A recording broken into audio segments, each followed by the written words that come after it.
इस्लामाबाद की जो air quality है वो भी आप देख रहे हैं कि नीचे गिर रही है, तो बाकी मुल्क का हाल तो आपके सामने ही है।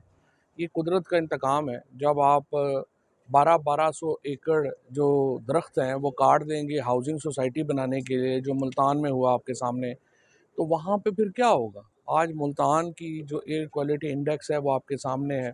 लाहौर में जब ये पूरा बना रहे थे, एक कंक्रीट का एक पूरा जंगल बना रहे थे, उस वक़्त सब लोग बता रहे थे कि इसका अंजाम ये होगा और वही हो रहा है।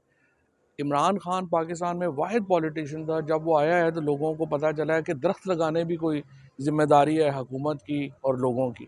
इमरान खान से पहले भी कभी किसी ने यहाँ पे एनवायरनमेंट का नाम नहीं लिया, उसके बाद भी आप देख रहे हैं एनवायरनमेंट का, माहौल का कोई नाम नहीं है। और तहरीक इंसाफ की हुकूमत वो वाहिद हुकूमत थी जिसने माहौल के ऊपर जो प्रोजेक्ट्स थे वो एक प्राइम प्रोजेक्ट्स के तौर के ऊपर लॉन्च किए, चाहे वो बिलियन ट्री सुनामी के हों, चाहे वो बाकी माहौलियाती आलूदगी के हों। तो अब अनफॉर्चुनेटली जब वज़ीर आज़म, वज़ीर आला इन्होंने जाके जो है वो जेनेवा रहना हो और पाकिस्तान के माहौल से उन्हें दिलचस्पी ना हो और यहाँ पे सिर्फ कंक्रीट के जंगल बना के पैसे कमाना मकसद हो, तो यही होना है। और बड़ी जल्दी आप देखेंगे कि जो पाकिस्तान के शहर हैं ये लिवेबल ही नहीं रहेंगे, यहाँ पे आप रह ही नहीं सकेंगे जिस किस्म की प्लानिंग जो है वो ये कर रहे हैं। आपने लाहौर के हालात इसलिए हैं कि देखें, वहाँ पे जो निगरान हुकूमत थी, तकरीबन अरब रुपए की कंस्ट्रक्शन वहाँ पे की गई बग़ैर उसकी माहौलियाती किसी इम्पैक्ट के करते हुए। उसके बाद आके उससे पहले शहबाज शरीफ भी यही कर रहा था, मरियम भी यही कर रही थी। तो ज़ाहिर है किसी ने माहौल के ऊपर तवज्जो नहीं दी और आज पाकिस्तान के ये हालात हैं और इसके ऊपर तवज्जो दिए बगैर ज़ाहिर है कि हो अब कुछ नहीं सकता। टाइम भी बड़ा थोड़ा है फिर साहब और ये बताइए कि इसलिए आज जो है दूसरा मैंने आज लाहौर में ये राइट टू इन्फॉर्मेशन एक्ट के तहत दरख्वास्त दी है कि हमें बताया जाए कि मरियम नवाज़ जो है जब जनीवा जो खसूसी जहाज़ के ऊपर गई हैं, उसकी किसने उसके पैसे दिए हैं? क्या वो हुकूमत पंजाब ने दिए हैं, पाकिस्तान एयर फोर्स ने दिए हैं, किसी प्राइवेट आदमी ने दिए हैं? वो पाकिस्तान के लोगों का और पंजाब के लोगों का बिलखसूस ये हक़ है कि हमें पता चले कि उनके ट्रैवल एक्सपेंसेस कौन उठा रहा है। फिर वहाँ पे जिस तरीके से ये लोग वहाँ पे पार्टी कर रहे हैं, उसके एक्सपेंसेस कौन उठा रहा है। सो वो हमने आज राइट टू इन्फॉर्मेशन एक्ट के तहत ये एप्लीकेशन दी है। पाकिस्तान के जो मामलात हैं, हालात हैं, वो किसी तौर के ऊपर भी ना इस वक्त सियासी हालात में कोई पुख्तगी है, चाहे आप 26वीं तरमीम लें, 27वीं लें या 30वीं लें। जब तक आप इमरान खान की सियासी अहमियत को तस्लीम नहीं करते, तहरीक इंसाफ की अहमियत को तस्लीम नहीं करते, पाकिस्तान के अंदर सियासी इस्तेहकाम नहीं आ सकता। और तहरीक इंसाफ में भी मैं समझता हूँ कि देखें, इमरान खान को बाहर पाकिस्तान के लोगों ने लाना है। पाकिस्तान के मसलों का हल ट्रंप या एलॉन मस्क ने नहीं करना, पाकिस्तान के लोगों ने करना है। लिहाजा कभी हम अपनी उम्मीदें सुप्रीम कोर्ट से लगा लें, कभी उम्मीदें आप जो है वो अमेरिका से लगा लें, इधर से लगा लें, ये भी दुरुस्त नहीं है। पाकिस्तान के लोगों को इस वक्त जो ये हुकूमत इस वक्त तक अगर कायम है, तो उसकी वजह यह है कि तहरीक इंसाफ से इंसाफ या इनकलाब मैनेज नहीं हो रहा। और हुकूमत से का प्रॉब्लम यह है कि उनसे इमरान खान मैनेज नहीं हो रहा। और इसलिए पाकिस्तान एक सियासी तौर के ऊपर एक बहुत मैं समझता हूँ कि सूरत हाल ऐसी है कि जिसमें रोज़ ही हुकूमत तो रोज़ सर्वाइवल की जंग लड़ रही है।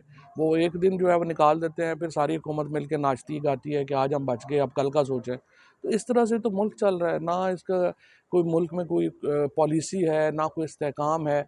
ऐसी जाली बातें कर कर के कही जा रहे हैं जी मईशत बड़ी ठीक हो गई है। कैसे ठीक हो गई? आप पिछले साल से कंपैरिजन कर रहे हैं, उससे आपने कहा जी 1% बेहतर हो गया तो ठीक हो गया। ये इस तरह नहीं होगा, ये किसी वक्त फिर गिर जाएगा सारा मामला। और मेरे ख्याल में सियासी इस्तेहकाम के लिए हुकूमत को सोचना चाहिए, इमरान खान से बरह रास्त मुज़ाकरात करने चाहिए और उनके साथ बैठ के पाकिस्तान के अगला सियासी लाएअमल देना चाहिए। सवाबी देखिए, तहरीक इंसाफ से बड़ा जलसा तो कोई नहीं कर सकता, इसमें तो कोई दो राय नहीं है। और तहरीक लोग भी तहरीक इंसाफ के साथ हैं, लेकिन जलसे तो मकसद नहीं है। मकसद तो यह है कि क्या स्ट्रीट के ऊपर आप इतना प्रेशर जनरेट करते हैं कि हुकूमत मजबूर हो कि वो मुज़ाकरात के ऊपर आए। वो प्रेशर जब तक आप जनरेट नहीं करेंगे, और मेरी तो जो नाकस राय है वो यही है कि पहले मैं 9 फरवरी को, जब आपको तहरीक चलानी चाहिए थी, आपने तहरीक नहीं चलाई, वो मौका मिस हो गया। बाद में अलाइंस आपसे अब तक जो है वो जो नहीं हो रहा, वो बहुत बड़ी मैं समझता हूँ नाकामी है। जो अलाइंस हर सूरत में अपोजिशन का होना चाहिए था। और तीसरा देखें, अब मेरी नज़र में, मैं गलत हो सकता हूँ, लेकिन मेरी नज़र में जब तक इमरान खान की अपनी फैमिली ये ज़िम्मेदारी सर पे नहीं उठाएगी, कारकुन नहीं जुड़ेंगे साथ। और लोगों को साथ जुड़ने के लिए बुशरा बीबी को, उनकी फैमिली को, खान साहब की फैमिली हैं, बहनें हैं, उनको जो है अपना रोल अदा करना पड़ेगा। बाकी देखें, कैपेसिटी नहीं है किसी में भी कि वो लोगों को साथ जोड़ सके। सर, अडियाला जेल से एक पैगाम आया था कि फवाद चौधरी साहब जो तनकीद कर रहे हैं वो नहीं कर, हाथ हौला रखें, तो इसीलिए सर तो फिर भी आपने हाथ हाँ, हौला नहीं रखा हुआ। इसीलिए तो मैं तनकीद कर नहीं पा रहा ना, वरना तो मेरे पास बहुत तनकीद है जो मैं तनकीद जो है वो नहीं तो सर कर मिलने पा के हवाले खान से और सर आप डोनाल्ड कब जा ट्रंप रहे की हैं? साबिक बीवी के तलाक़ात के बारे में आपका एक क्लिप बड़ा वायरल है और उस पर बड़ी तनकीद हो रही है, वो थोड़ा सा आप एक्सप्लेन करिए, आप क्या कहना चाह रहे थे उस पर? इमरान खान के ट्रंप फैमिली के साथ पुराने फैमिली ताल्लुकात हैं, और उनका ताल्लुक बस सुपरफिशियल नहीं है, उनका बड़ा अच्छा करीबी ताल्लुक है। और ज़ाहिर है कि इमरान खान पाकिस्तान में वज़ीर-ए-आज़म बनने से पहले भी बड़ी अहम शख्सियत रहे हैं। पाकिस्तान के लोगों के दिलों की धड़कन, वो 50 साल से पाकिस्तान के 50 साल से भी शायद ज़्यादा अरसे से पाकिस्तान के सुपरस्टार हैं।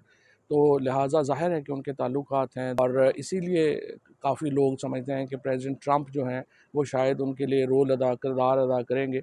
बट मैं ये समझता हूँ कि किरदार पाकिस्तान के लोगों ने अदा करना है, बाकी लोग मिल जाएंगे साथ। देखिए, ये जो 26वीं आईनी तरमीम आई है, इसके बाद तो जो पाकिस्तान की जुडिशरी है, ख़ुसूसन सुप्रीम कोर्ट है, उसको तो समझ ही नहीं आ रही कि वो तीतर है या बटेर है। आप जो चीफ जस्टिस पाकिस्तान, जो सबसे बड़ा ओहदा है, उसको इख्तियार ही नहीं है कि वो आइन की इंटरप्रटेशन के केस सुन सके। और जो दूसरा जूनियर मोस्ट जज है, जिसने ज़िंदगी में कभी आइन की कोई केस जो है वो नहीं सुना, उस वो कह रहे हैं कि जी वो आइन का केस सुनेगा।